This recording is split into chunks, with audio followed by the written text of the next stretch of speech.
Hello everybody, I'm Harmony and welcome back to What Do I Do With This? On today's episode of What Do I Do With This, we are focusing on rotted, nasty fruit. Now that may seem gross from first glance or first thought, but this isn't all that bad. Yes, there's some rotted spots, yes, there's some cuts and gashes, but that doesn't mean that this entire apple is ruined. We can use this apple to make something beautiful and keep it from going to the landfill or the compost pile. Now this isn't something you might, grab as a snack or pack in your lunch and take to go, but that doesn't mean that the rest of it isn't still good. So today we're focusing on this and what to do with other types of fruits such as oranges that have been sitting in your fruit pile or your fruit basket for a long time, apples, anything that we can still use is still good. And this is something we can still use, even if it was more rotted than this, we could still use it. Today let's focus on apples. And what we're gonna be making is a Asian marinade. Now you can use this marinade on anything from tofu to vegetables, a glaze on top of chicken, salmon, pork, or just, to add to your rice or dip your, egg rolls into it. Anything in that Asian realm, we're gonna be using the citrus and the sweetness of different fruits to add complexity to our sauce and save them from the landfill. Okay, I'm starting by sharpening my knife. And then as we can see here, we have 2 apples. This one has some bruises, not as many gashes, but still some nasty little parts. And this is the one that I showed you guys. And then we have an orange. This orange isn't particularly bad, but you can use any sort of citrus. It would be especially great if it was the kind of orange that has been, sitting in your fruit basket for a long time. And it's not gonna be good to eat fresh, but it's gonna be perfect for this. And then this guy is kind of a gross little onion. It's kind of turning brown and a little bit icky. I wouldn't really want to use this for anything except for this. This is kind of where we get to play around with all sorts of things that, you might not want to eat fresh or add to a salad or, eat on its own, but it will be perfect for this recipe.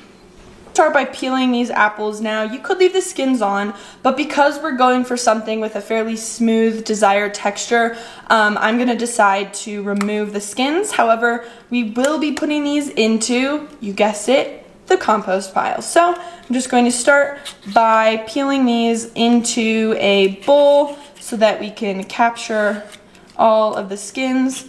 And as you can see, there is that brown bits. Okay. So this is done. Apples are peeled. As you can see, we have a lot of brown mushy parts. That's perfect. That's what we want. And also an additional part of the reason why this is kind of so desirable is these brown mushy parts is the start of the breaking down of the sugars, which means that the apple is going to be even sweeter. So we're going to have even more, complex flavors coming from these apples. So we have these guys. Oh, that was loud.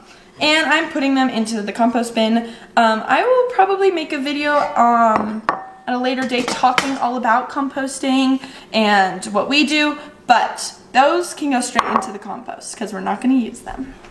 Next we have this onion. I'm going to take a small knife, what I would refer to as a paring knife, and I cut off this bottom end. Now I don't want to cut off this end because this is what is holding it all intact. So keep this end, get rid of the other end. We cut that off, and I'm going to even just use my knife and very carefully peel off this top 2 kind of layers of skin. The papery layer and this other layer. As you can see, some of this is just dirt. I honestly think that this might be an onion from my farm to table class from honestly a little while ago, because that would have been a while ago.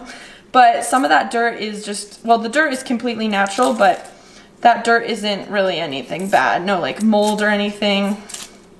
So we are just getting this top layer off. Sometimes onions can be a little bit tedious in my opinion, but we will try to get it off in one peel. It's always the goal. Just dirt, nothing bad. So I just rinsed this guy off in the sink just to get that little bit of dirt off, and I'm going to get this last kind of layer of little papery peel off of the onion because we don't want that. But if you have a mirepoix bucket, if you are a person that likes to make stock, That can all go into your mirepoix bucket or just into the compost is fine. So I'm done with my paring knife. I'm going to take my chef's knife. I'm going to cut it in half. Now for this recipe, because we're going for more of a sweet kind of flavored glaze, we're only going to use half of the onion. Like I said, this can be used in your mirepoix bucket. You can use this for making chicken noodle soup, use it for another recipe, brown it, add some white wine, make a sauce, add it to your pasta, anything works. So for this guy, we are just going to what I like to call julienne. And that's just going to be straight, thin little slices. We're not going to do any of the action for dicing, just straight slices. So I'm going to cut off this top little piece into my scraps bucket. As you can see here, just a quick little representation, I have 2 buckets out as part of my mise en place, all of my stuff getting ready, everything in its place. And this is where my apple scraps were. Everything that's going into the compost is in this bucket, anything kind of gross, and this is what we're gonna put our slices or dices or anything into. So I'm gonna take this guy, I'm gonna face it this direction where both of my sharp ends are, and we're just going to cut really thin little slices. My cat just died. No problem.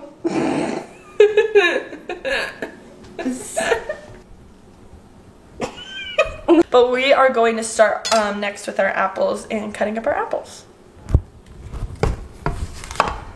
Off the top and the bottom, and I'm just gonna take all these little parts that still have apple left on them because they're still good. Cut them off. There we go. Then I'm going to cut my apple down the middle, in half, in quarters. Then I'm going to hold it like this, and I'm just going to take the core out. Done with that guy. Those you can include into your sauce, but it's such a small amount of waste, I don't feel bad putting it into compost.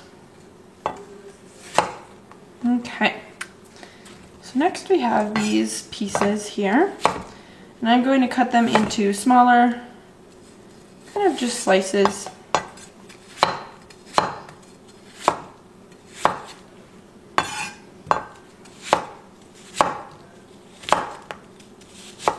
Okay.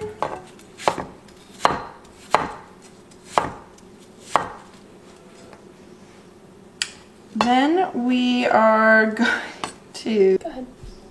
Okay, so we're going to take each of our slices, we're going to cut thin little strips, slide that off, then we're going to bring them straight to our knife and cut little cubes.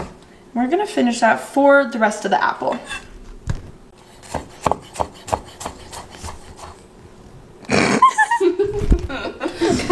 That is 1 apple down. I'm transferring this guy into a 3rd bowl. I forgot to tell you guys, but I'm going to want a bowl for my onions and a bowl for my scraps and a bowl for my apples. Now, you could just combine your apples and your onions in the same bowl. You'd probably need a bigger bowl because it's kind of a lot of apples and I think it'd start to overflow.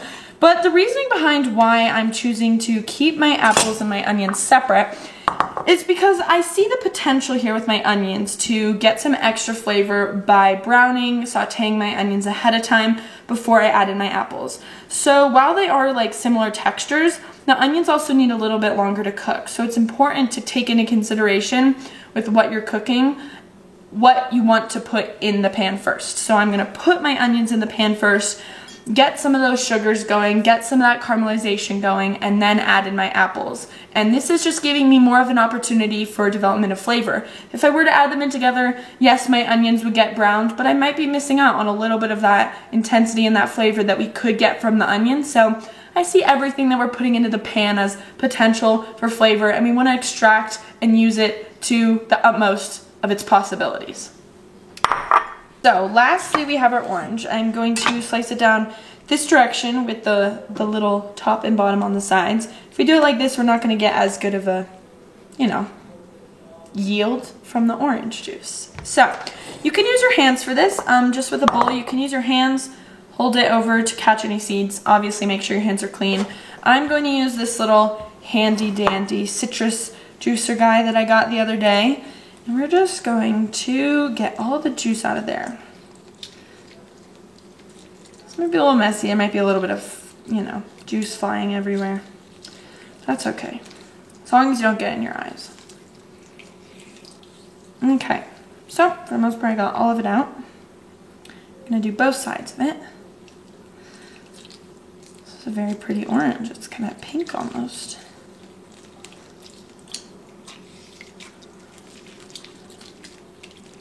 Some nice ASMR sounds for you. And I would say this is probably about like half a cup of juice to maybe even like 3/4 cup of juice. And I'm gonna put the little bit of pulp in there. And then that's it. We're done. So part of the recipe is going to be about a tablespoon of grated ginger. You can use ginger that you kind of have in the fridge, like in a tube. You can even just use some like ground ginger, like powdered ginger. I'm just showing you a tip if you have fresh ginger. Instead of trying to chop all this skin off, just take a spoon. You can actually get the skin off fairly easily. So I am going to take kind of medium-sized saucepan, and I'm going to get my heat around medium. We don't want it too hot. We don't want it, you know, too crazy. So we are going to start off by adding in our chili oil. This is about a tablespoon of chili oil. And obviously all the measurements and everything will be in the recipe in the description box. So we have a little bit of chili oil and a little bit of sesame oil. Sorry, I mixed the two up. We have more sesame oil than we do chili oil. I'm adding those into my pot, making sure that they all get in there good. I'm gonna add a splash of my 4 tablespoons of olive oil, just a little bit, so we have a good mixture of our different oils going on here. I'm gonna give it a little bit of a stir with my spatula. So I am going to take kind of medium-sized saucepan, and I'm going to get my heat around medium. We don't want it too hot. We don't want it, you know, too crazy. So we are going to start off by adding in our chili oil. This is about a tablespoon of chili oil. And obviously all the measurements and everything will be in the recipe in the description box. So we have a little bit of chili oil and a little bit of sesame oil. Sorry, I mixed the two up. We have more sesame oil than we do chili oil. I'm adding those into my pot, making sure that they all get in there good. I'm gonna add a splash of my 4 tablespoons of olive oil, just a little bit, so we have a good mixture of our different oils going on here. I'm gonna give it a little bit of a stir with my spatula. So, as you can see, it's starting to splatter. I'm gonna turn it down a little bit just because I can see that, but that's just the little bits of water in the pan that are just reacting with the oil. So what we're gonna take is we're gonna take a little bit of our chili and garlic, a little bit of our garlic, our lemongrass, and our ginger, and we're gonna put that all into the oil. Be careful, it might splatter a little bit, but you're strong, I know you can do it. And we're gonna mix that all together. So all of those are what we would call our aromatics.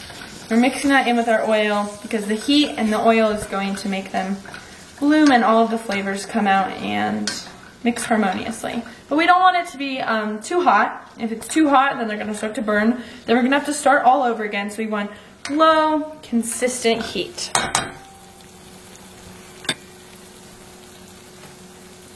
While those are in there, I'm adding a little bit of freshly cracked pepper with my handy dandy fancy little electric pepper grinder, and just a pinch of salt.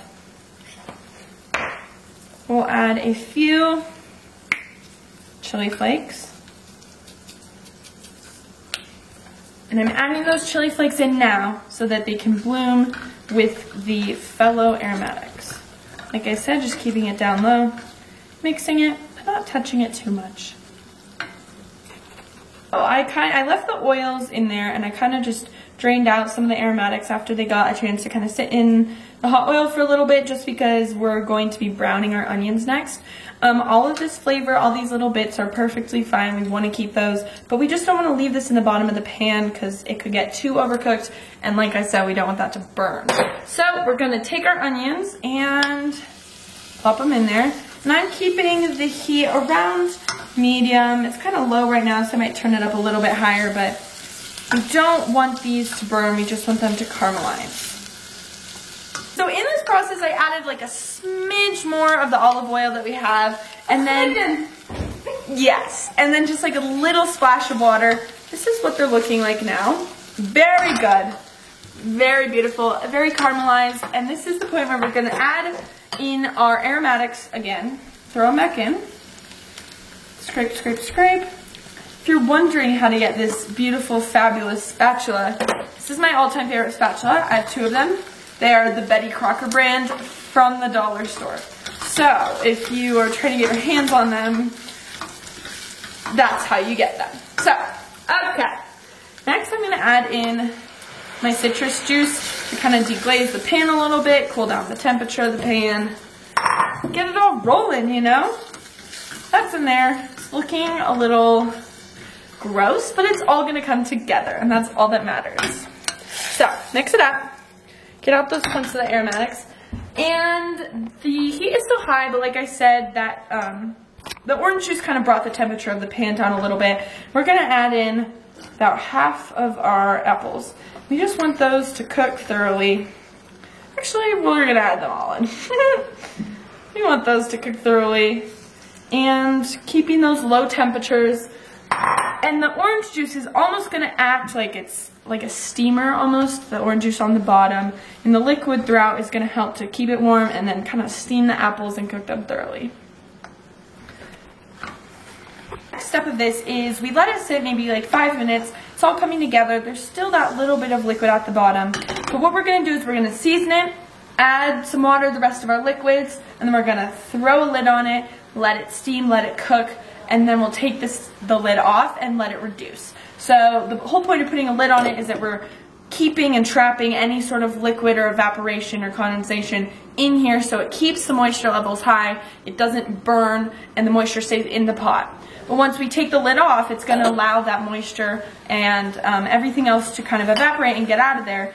That's when we get to the point where it gets smaller, it reduces, the liquid evaporates, and it gets, you know, less liquid, but it also leaves room for burning. So when you're leaving... Okay, so normally when I'm seasoning, I'm not like super precise with my measurements. That's just something you're gonna have to learn about me. But I'm adding about a teaspoon of cardamom, and everything in this video is optional. These are all things that you don't have to have or have to use, but these are just kind of my way of adding flavor to it, adding complexity, but there are all sorts of substitutions. You don't have to use fresh garlic, you can use powdered garlic like we said. All of this is optional, but I just want to show you a way that you can use some of the ingredients and some of the stuff in your kitchen that you didn't know how to use or was getting bad, whatever. Okay, we're adding a little bit of ground ginger, probably about a teaspoon worth, I don't know, whatever you want. Add a little bit of onion powder, stuff is flying, a little bit of garlic powder, and another kind of heaping little bit of salt and pepper.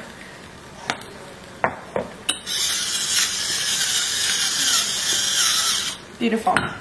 Lastly, we are going to add, like I said, this is super optional, but a little bit of wasabi for some of that extra little heat. I'm going to add the rest of our olive oil. About a tablespoon of apple cider vinegar. A little bit of fish sauce and soy sauce for some salt and complexity. Again, something that is super optional, but a good multi-purpose kind of ingredient. If you have some dried fruit, in this case, dried apricots, that you don't know what to do with, just add them in. Okay? Lastly, we're going to do about a half a cup of water. Dump that bad boy in. Stir till combined. Throw the lid on. Make sure the heat isn't too high.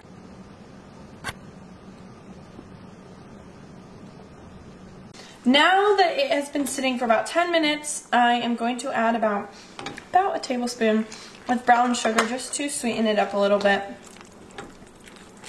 And we'll mix that in, cover it back up, and then let it continue to sit. Okay, so I screwed up and my microphone was unplugged. I know, I'm a terrible person, and I will try my best to not make this mistake again. You can obviously see what I'm doing. I'm putting it into a jar. This isn't the final step, but if you wanted it to be the final step, it could be. We're just gonna let it cool down in the jar. Yay, yay, yay, yay, yay.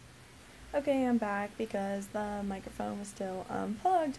Taking out half of the jar and I'm putting it into a blender. I'm using a smaller blender, but you could use like a big Vitamix if you wanted to.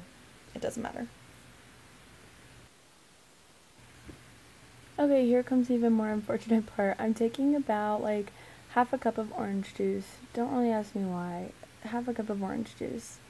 There's Noel's fingers, and then about a half a cup of water. Again, don't ask me why. At this point, I was losing hope a little bit, but please just trust me when I say at the end it is perfect and amazing, and just trust the process. A few, like 3 tablespoons of olive oil. We're gonna take, oh, there's my pepper grinder. Like I said, don't make fun of it. And then we're gonna put the lid on. And it's gonna focus on the pepper grinder, not on my hands. And then I'm going to blend it out of the frame because that's just the person I am. Oh, there we go, it's in frame. And it's blending nice and good. So good, blending. Yay. I wonder what I'm talking about right now. Okay, it's blended. I'm gonna take the lid off and maybe smell it? I don't know what I was doing. And then I'm mixing up the one in the jar. And then we're gonna mix the 2 of them together. Don't really ask me why I put it in the jar. Pretty sure that was kind of a mistake in the first place, but I just needed it to cool down a little bit. Then we mix the 2 together. Like I said, just trust the process. It's kind of a funky color. It's maybe not that appetizing. I'm probably making fun of myself right now and talking about how much I hate it. Oh, too small of a bowl, so we gotta move it into a bigger bowl. Makes sense, you know. I think that was the smart move here. And we just wasted a bowl, so just know to use a bigger bowl if you do this at home. Then we're gonna take my favorite, like I said, Betty Crocker spatula, get all the last little bits out because we don't like to waste here, do we? And put it into the bowl. Oh, okay. Let's scrape out the spoon. Mix it all together. Mix. Yay, yay. I'm really sorry I'm having to do this right now. It's really annoying. Oh, a good close-up of it. Yeah, not looking super appetizing, but we just won't even talk about it. And then we're going to pour it back into the jar. And this jar is going to be a little bit small, so some of it is going to, you will be seeing going into little ice cube trays, so you can freeze it and you can use it, pull it out of the oven, pull it out of the freezer whenever you want to. So you can have it in the fridge or you can have it in the freezer. Either way. There's my little green ice cube trays, and then we're gonna put some in there. Ice cube trays, yay. This one's kind of a little bit bigger. You can really use whatever size you want. I just like that this one's a little bit more like a silicone consistency, so it's easier to pop things out of it. Yay, the end. So I just evidently didn't make any sort of an outro. I just kind of just stopped the video. I think I was a little bit down in the slumps. I thought that it wasn't good, but then don't worry about the next day. I made a salmon dish with it. Oh, so good with other things in the marinade. I'm telling you, it was delicious. It was delectable. Thank you so much if you watch this video, even though I know that nobody's going to probably really watch this video, just like my mom and stuff. But this is the end of the video. I know that it's like a thing when YouTubers like, I didn't do an outro, so this is me doing an outro and saying goodbye and saying thank you so much for investing like 15 minutes of your day into watching me try to make something. So bye.